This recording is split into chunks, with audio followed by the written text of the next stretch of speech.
नमस्कार। चीन में यानी कि चाइना में कई सरकारी मुलाजिमों की सैलरी काटी गई है, कहीं 20%, कहीं 25%, कहीं बोनस वापस ले लिया गया। ये अलग अलग चाइना की स्टेट्स में हुआ है। और ऐसा क्यों हुआ है, इसको बताने के लिए मुझे आपको बतानी पड़ेगी चाइना की इकोनॉमिक हालत। पहले बता देता हूं, चाइना की इकोनॉमिक हालत बहुत खराब नहीं है, लेकिन खराब जरूर है। अब खराब जरूर है इसका मतलब क्या? जो ग्रोथ फोरकास्ट है वो आईएमएफ के हिसाब से, यानी कि Gita Gopinath second in command जो हैं उन्होंने खुद ये अपने ट्वीट में बोला और वैसे भी बोला कि 4.8% होगा 2022 का इनका प्रोजेक्शन फ्यूचर में, मतलब जो इनकी वो है ग्रोथ है, राइट। 2022 की ग्रोथ 4.8% पे बोल के उन्होंने बोला ये अपनी स्ट्रीम लूज कर रही है, जबकि पूरी वर्ल्ड 4.4% पे बढ़ेगी। आईएमएफ ने बोला, गीता जी ने ये बोला कि 4.4% पे बढ़ेगी। हमें हमें डाउनग्रेड करना पड़ा पूरी वर्ल्ड के प्रोजेक्शंस, क्योंकि अमेरिका और चाइना दोनों के जो ग्रोथ है वो नीचे गिर रही है। पहली चीज, अमेरिका और चाइना दोनों की ग्रोथ नीचे गिरती दिख रही है। इंडिया की ग्रोथ इनफैक्ट इन्होंने बेटर बताई, डाउन दी है इंडिया की भी, लेकिन बेटर बताइए, अच्छी बताइए, 7 से ऊपर है। अब जहां तक बात कि चाइना को जो सैलरीज काटनी पड़ी, वो क्यों काटनी पड़ी? चाइनीज इकोनॉमी की सिचुएशन बिगड़ रही है, क्योंकि रेवेन्यूज 1/3 जो चाइनीज इकोनॉमी है वो चल रही थी रियल एस्टेट के रेवेन्यूज से, यानी कि प्रॉपर्टी, बिल्डिंग, मकान और अपार्टमेंट्स, इन सब के रेवेन्यू से। वो सेक्टर बुरी तरह से इस समय टूटा हुआ है, जैसे बोल सकते हैं आप। कई जगह क्राइसिस थी, पैसे की प्रॉब्लम, लोन डिफॉल्ट हो रहे थे। सिर्फ एक एवरग्रांड ही नहीं, और कई कंपनीज थी। इनफैक्ट चाइना की ग्रोथ को देख करके जो एक्सपर्ट्स हैं, जो ये कंपनीज जो फोरकास्ट देती हैं, वो पहले बोलती थी कि 2028 ऐसा साल होगा जिस साल में चाइनीज इकोनॉमी अमेरिकन इकोनॉमी को सरपास कर जाएगी, नंबर 1 इकोनॉमी बन जाएगी वर्ल्ड की। लेकिन अब उन फिगर्स को रिवाइज करके उन्होंने बोलना शुरू कर दिया कि 2033 ये साल होगा। मतलब 5 साल पीछे खिसका ये इवेंट भी कि वर्ल्ड नंबर 1 इकोनॉमी बने। खैर, इससे आगे ये जो नीचे जा रही है ग्रोथ, ये गीता गोपीनाथ ने भी बोला और बाकी एक्सपर्ट्स भी बोलते हैं कि चाइना ने जो जीरो कोविड टॉलरेंस पॉलिसी रखी है, जहां पे भी जरा सा कोविड दिखता है सट से उधर लॉकडाउन लग जाता है। तो इससे क्या है, supply chains, global supply chains को प्रॉब्लम आती है। जब सामान बनता है वो ट्रांसपोर्ट नहीं हो पाता है, और ट्रांसपोर्ट नहीं हो पाता तो जहां सामान खरीदा जा रहा है, अमेरिका में, इंडिया में, कहीं पे भी, वहां सामान पहुंचता नहीं है। इनकी इकोनॉमी सफर करती है। जिसने खरीदना वो कहीं और से भी खरीद सकता है। खैर, एक और भी प्रॉब्लम आती है कि जैसे अभी जो रिसर्च आई है उस हिसाब से इंडिया का बॉर्डर पे कितनी टेंशन हो चाइना के साथ, इंडिया का इंपोर्ट भी बढ़ा है चाइना से और एक्सपोर्ट भी बढ़ा है, दोनों बढ़े हैं। अब चाइना पाकिस्तान दोस्ती कैसी भी हो, लेकिन इंडिया के रिलेशंस इकोनॉमिक टर्म्स में तो बेटर होते दिख रहे हैं। और हमें हमें ये भी दिख रहा है कि बॉर्डर पे टेंशन कंटिन्यू कर रही है। मैं इस पे भी आऊंगा क्यों बॉर्डर पे टेंशन कंटिन्यू कर रही है। इनफैक्ट 2018 में एक चाइना के ब्लॉगर ने एक आर्टिकल लिखा था। वो चाइनीज ब्लॉगर जो था उसके पास कई सालों का, मतलब बोलिए तो दशकों का एक्सपीरियंस था चाइनीज इकोनॉमी के बारे में प्रेडिक्शंस करने की। और चाइनीज इकोनॉमी पे काम करते करते कई साल हो चुके थे, कई दशक, करीब 20-30 साल से ज़्यादा हो लिए थे। और उन्होंने बोला था कि चाइना के प्राइवेट सेक्टर ने जितनी ऊंचाइयां बुलंदियां छूनी थी छू चुके, अब चाइना फिर से सरकारी और पब्लिक सेक्टर की ओर मूव करना शुरू करेगा। इससे ये आर्टिकल बहुत जगह शेयर हुआ और सुनते ही हड़कंप मच गए। चाइनीज कम्युनिस्ट पार्टी को इमीडिएटली बिजनेस लीडर्स से मीटिंग्स करनी पड़ी कि नहीं, ऐसा कुछ नहीं है, ये इनके प्रोजेक्शन है, हमारी नहीं है। लेकिन इन मीटिंग्स के कुछ दिन बाद ही क्रैकडाउन शुरू हुआ। शी जिनपिंग जो हैं वो एक तीसरी बार इलेक्शन लड़ने जा रहे हैं। पहले तो ये था कि कॉन्स्टिट्यूशन के हिसाब से कि आप 2 बार से ज़्यादा प्रेसिडेंट नहीं बन सकते, तो शी जिनपिंग ने अपने आप को कुर्सी पर बनाए रखने के लिए ये रूल भी चेंज किया। और क्योंकि वो पहली बार 2013 में मार्च में प्रेसिडेंट बने थे, और उससे पहले करीब नवंबर 2012 में वो कम्युनिस्ट पार्टी के जनरल सेक्रेटरी बने थे। तो इस साल 2022 में फिर से कम्युनिस्ट पार्टी के जनरल सेक्रेटरी का इलेक्शन आएगा, और मार्च 2023 तक एक प्रेसिडेंट का दोबारा इन द सेंस इलेक्शन हो जाएगा। ये शी चांसेस तो ये हैं कि शी दोबारा जीतेंगे। शी ने बिल्कुल इसको कब्जे में रखा हुआ है और यही इलेक्शन भी रीज़न है कि वो बॉर्डर पे ना टेंशन बढ़ाई हुई है शी ने। ये टेंशन जब तक रहेगी, ये मार्च के बाद टेंशन कम होनी चाहिए। अभी तो क्योंकि ये दिखाना चाह रहे हैं कि मेरा इंडिया से खतरा है, अमेरिका से खतरा है, हर जगह से खतरा है, इसलिए वो अपनी पोजीशन को कंसोलिडेट कर रहे हैं। वही काम जो माओ से तुंग ने किया था। खैर, वापस आते हैं इस आर्टिकल पे। इस आर्टिकल के तुरंत बाद शी जिनपिंग एडमिनिस्ट्रेशन ने सीरीज ऑफ कैंपेन्स चलाए जिसमें बोला था कि हम बिजनेस लैंडस्केप और कल्चरल लैंडस्केप चेंज करेंगे। तो गवर्नमेंट ने celebrity culture, entertainment, gaming, children cartoons, इन सब पे बैन लगाना शुरू किया। और इससे क्या हुआ कि इकोनॉमी में ये भी बड़ा कंट्रीब्यूशन देते थे।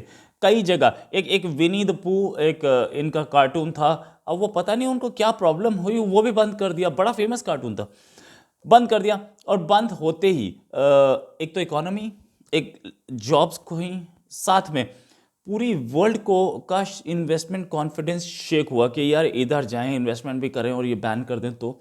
दूसरी चीज़, कितना सेफ है चाइना बिजनेस करने के लिए। साथ में 2020 में, अगस्त 2020 में एक प्रॉपर्टी क्राइसिस आया।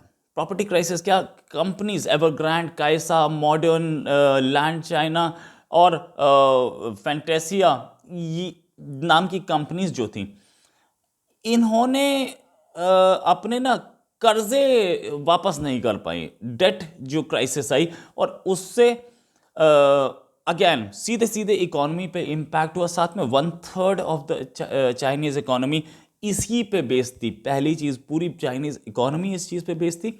दूसरी चीज़, लोकल जो स्टेट्स की जो एडमिनिस्ट्रेशन थी, स्टेट्स जो सरकार थी, वो अपनी जो इनकम कमाती थी वो डेवलपर्स को ज़मीन बेच करके उससे कमाती थी। उनके भी 1/3 इनकम यही थी। जैसे ही प्रॉपर्टी क्रैश हुई तो स्टेट्स की इनकम खत्म हो गई, मतलब कम हो गई। इनफैक्ट मैं ये नहीं बोल पाऊंगा कि खत्म हो गई, कम हो गई।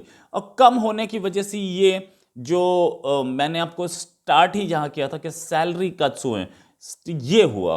अब ये सैलरी कट्स क्योंकि इनकम नहीं आ रही है, प्रॉपर्टी कोई खरीद नहीं पा रहा है। प्रॉपर्टी कैसे खरीदेगा आदमी जब एक आदमी का पैसा फंस गया एवरग्रांड में और दूसरी कंपनीज में और वहाँ से निकल नहीं रहा है, तो दूसरा मकान, एक मकान ही तो खरीद सकता है आदमी, और उसमें कर्जे में फंस रहा है और ये कंपनीज भी अपना कर्जा वापस नहीं कर पा रही हैं। तो दस ये फर्दर इन्वेस्टमेंट बिल्डर्स के पास नहीं हो पा रहा था और इन्वेस्टमेंट कर नहीं पा रहे थे, नए प्रोजेक्ट्स नहीं स्टार्ट कर पा रहे थे। तो स्टेट्स की इनकम कम हुई जिसकी वजह से उन्हें अपने एम्प्लॉयज़ की सैलरी काटनी पड़ी।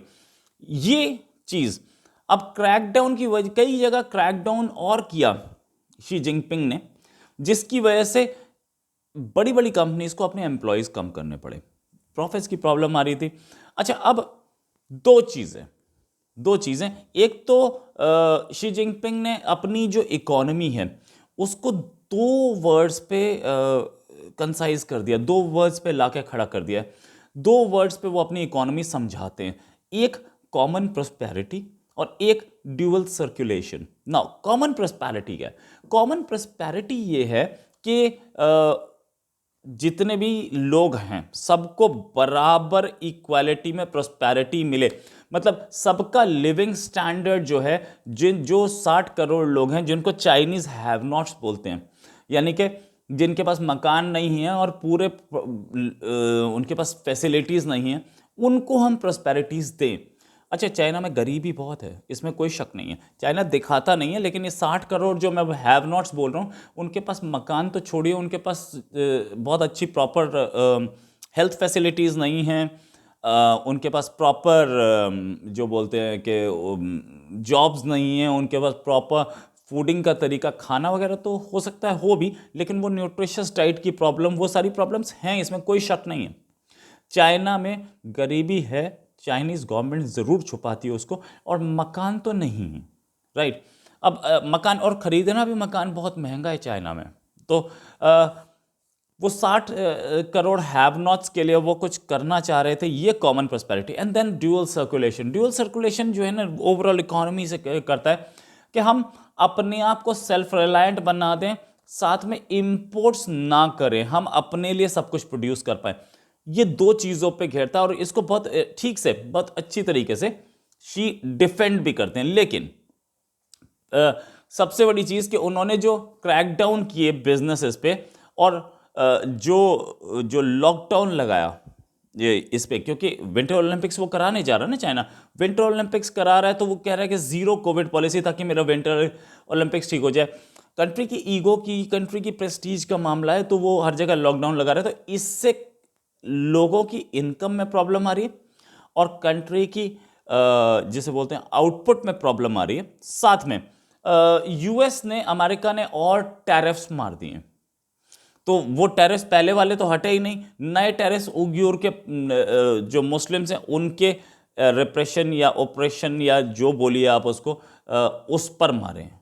अब आगे एक ये प्रॉब्लम, दूसरी वो प्रॉब्लम, सारी झेल रहा है। अच्छा, दूसरी चीज़ ये कि इन्होंने एक चाइनीज़ गवर्नमेंट की एक पॉलिसी है जिसको मीडिया बोलता है 3 रेड लाइन पॉलिसी। ये रियल एस्टेट सेक्टर के लिए उस ये पॉलिसी ये है कि लायबिलिटीज कंपनी की, वो कंपनी के एसेट्स से, कंपनी के पास जो रियल एसेट्स हैं उससे उसका 70% से ज़्यादा नहीं होना चाहिए। मतलब आपके पास एसेट्स 100 रुपये के हैं तो आपकी जो आपके पास कर्जे लायबिलिटीज़ हैं वो 70 रुपये से ज़्यादा नहीं होने चाहिए, पहला रूल। दूसरा रूल, आपके जो कर्जे हैं वो आपकी इक्विटी यानी कि आपके पास जितनी शेयर्स हैं, शेयर कैपिटल जो है उससे ऊपर नहीं होना चाहिए।